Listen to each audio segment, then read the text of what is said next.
The special system has been a staple of Fallout games since the very beginning, but with each Fallout, the system has gone through many iterations. For some of you, Fallout 76 might be your first Fallout game. Let's break down each letter in the special, why it's important, and a few low-level perks to get you started in the Wasteland.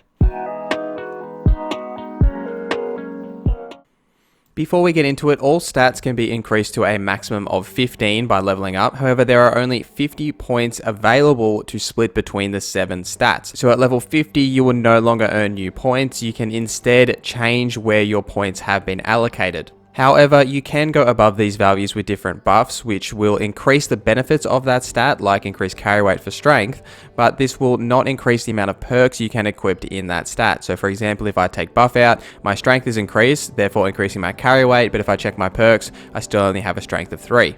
Now let's get into it. Special stands for Strength, Perception, Endurance, Charisma, Intelligence, Agility, and Luck. So naturally, let's start with Strength. Strength is a measure of your raw physical power. It affects how much you can carry and the damage of all melee attacks. Each point you put into strength will increase your carry weight by 5 and your melee damage by 5%. If you're looking to be a strong melee fighter, then maxing out your strength should be important to you. The most common builds that use a lot of strength are melee fighters, shotgunners, and heavy gun users, as the perks in the strength category are primarily based around buffing these 3 things. In the low levels, some perks to look out for are Pack Rat to reduce the weight of all your junk items by 25%, Traveling Pharmacy to reduce the weight of your chems, including stim packs, which is an important one, by 30%. If you're looking to be a melee fighter, you could also pick up Gladiator or Slugger to increase your one-handed or two-handed melee weapon damage by 10%. In the very early stages of the game, it is a good idea to at least have a melee weapon, and it's really up to you whether you want to invest points into strength and perk points into buffing that, but it is a good idea to at least have a melee weapon to get you through the initial stages of the game when ammo is scarce. Perception. Perception affects your awareness of nearby enemies, your ability to detect stealthy movements, and your weapon accuracy in VATS. Each level of perception increases your VATS accuracy by 0.4% and your compass range by 12%. Perception is a critical stat for any ballistics ranged character looking to use non-automatic or automatic rifles, bows, or to a lesser extent pistols. Perks to look out for in this category in the low levels are Concentrated Fire, which allows VATS to target limbs so you can trigger headshots in VATS. It will also increase the accuracy in VATS and damage per shot as well. Pick Lock to gain lockpicking skill, which is very valuable in the low levels to get some extra gear as you progress. If you're using ranged combats, there's also some low level perks for this as well. Archer to increase your bow and crossbow damage by 10%, Rifleman for non-automatic rifles by 10%, and Crack Shot, which will increase your pistol's range by 10% and be more accurate when sighted, meaning when you have aimed down the sight. Next up, we have Endurance. Endurance is a measure of your overall physical fitness. It affects your total health and the action point gain from sprinting and your resistance to disease. Each endurance point increases your health by 5 and lowers your action point cost when sprinting by 5%. Endurance isn't typically a stat that you will max out to 15, as there isn't really a need to drastically increase your health or lower the sprint cost, and a lot of the perks in this category aren't very valuable for max level builds. Rather than maxing out your endurance, you're better off spending that time to increase your damage resistance from the armor you're wearing and actually limit how much damage you take rather than trying to increase your health overall. For beginners struggling with survival, there are plenty of perks in Endurance that will help you survive in the Wasteland. So you can look at things like Dromedary to increase your quench thirst for an additional 25%, Iron Stomach, your chance to disease from food is reduced by 30%, Slow Metabolism, all food satisfies hunger by an additional 25%, and Lead Belly, you take 30% less radiation from eating and drinking, which can be valuable if you can't make your own food, which is very common at the low levels. Charisma. Charisma is your ability to help others. It allows you to share higher point perk cards and also affects your rewards from group missions and prices when you barter. Each additional level of Charisma increases both your XP gain and caps gain by 5% from group quests like events. Charisma is a great stat for you if you are regularly in groups like questing with friends or using the new public group feature, but there is also some benefits for solo players in this category as well. There are 2 key perks to get early on, whether you're a solo player or a group player. If you're a solo player, you should be looking at picking up Lone Wanderer. When adventuring alone, take 10% less damage and gain 10% action point regen. And if you're in groups a lot, Inspirational will increase your XP gain by 5%, and Bodyguards gain 6 damage and energy resistance for each teammate excluding you. So there are a lot of valuable here regardless of if you're a solo or a group player. The next one that I would suggest would be Hard Bargain. Buying and selling prices at vendors are better.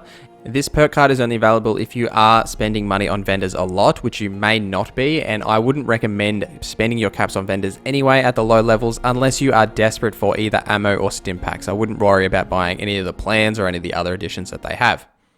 Intelligence. Intelligence is a measure of your overall mental acuity and affects your ability to hack terminals, the condition and durability of the items that you craft, and the return you get from scrapping. Raising intelligence decreases the number of words when hacking terminals, increases crafting items condition by 5% per level, as well as increasing how much scrap you can get from scrapping items per level. Every point in intelligence also increases your overall experience gain by 5% per level as well. Intelligence has a lot of valuable perks for crafters, power armor users, and energy weapon users as well.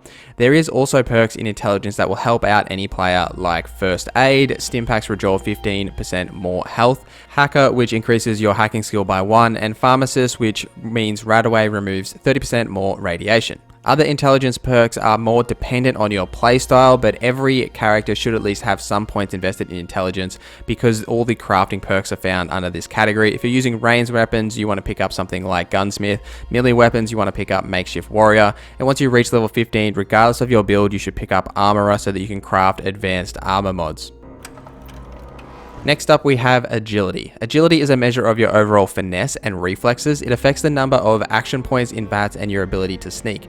Agility is your primary movement stat, affecting movement speed, action point regen. For those that don't know, your action points are spent using VATS or by sprinting and some perk triggers. Each point of agility increases your AP by 10 and your sneak bonus by 5.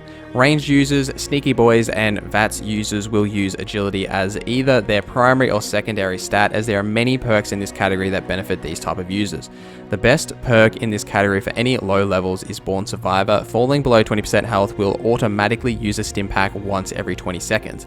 I still use this perk today at max level and it has saved my life many times. Through Hiker is also valuable if you struggle with carry weight. Food and drinks weights are reduced by 30%. If you use a lot of VATS, Action Boy or Girl is also valuable to increase your action point regeneration by 15%. And there is also a lot of good perks here at low levels if you use pistols like Gunslinger and Packing Light. And last, we have Luck. Luck is a measure of your general good fortune and affects the recharge rate of your critical hits as well as the condition and durability of the items that you loot out in the wasteland. Every time a VATS attack is successful, the critical bar, which only shows in VATS, will fill up. Once this bar is full, you can trigger a critical attack in VATS by hitting space on PC and whatever the button is on console. The rate at which this bar fills up is increased by 1.5% per luck level. There are also benefits to the quality of your gear that you find in the wasteland. Luck has a place in almost every build in Fallout 76, as there are a lot of miscellaneous perks and has more value for some of the higher level perks. So Luck shouldn't be one of your first investments as a new player, but it's worth considering as you progress through the game. There are some low level perks here which I'll call out, which depend on your play style and what you're really looking for out of the game. So Farmer gives you 40% chance to find extra first aid chems when you search a chem container. Scrounger gives you 40% chance to find extra ammo when you search an ammo container. Serendipity, while below 35% health, gain a 15% chance to avoid damage. Good with Salt can also be valuable for low level players so that food in your inventory spoils slowly. But otherwise, the value for Luck really comes at around the level 30 mark and beyond when you start unlocking some of those higher level perks. All the perks that I've spoken about today are for around level 10 or below. As you level up, you will unlock more and more valuable perks for your character, and you can also unlock additional perk cards of the same type, rank them up to make the card become more valuable. If you're looking for more of a specific direction around how you should build your character, there are plenty of max level build guides out there which mainly focus on bloodied builds or junkied builds, using whatever weapons of choice you may use. My suggestion for low level players would really be to find what you enjoy about the combat, whether it's using heavy guns, rifles, pistols, melee, even unarmed, and build your character around that style. Once you hit level 50, you can start picking the perk cards that you may have missed along your journey and really maximize a build and pick a direction for your character. Nuke Dragons is also a valuable tool for even new players, as you can build a character on the website, then follow the leveling roadmap that will show you what perks to get at what level. I'll have a link to Nuke's Dragon in the comments down below. If you have any questions or you need any other help, leave them in the comments down below and I'll happily get back to you. Or if you think I've left something important off this list, also throw that down in the comments below so that we can all learn together. Follow me on Twitter and Instagram. Those links are down below in the description, along with my Twitch, where I stream 3 days a week, Tuesday, Thursday, and Sunday Australian night times. Hope to see you there in the next stream. My name is NorZZa. Thank you for watching and I hope you have a great day.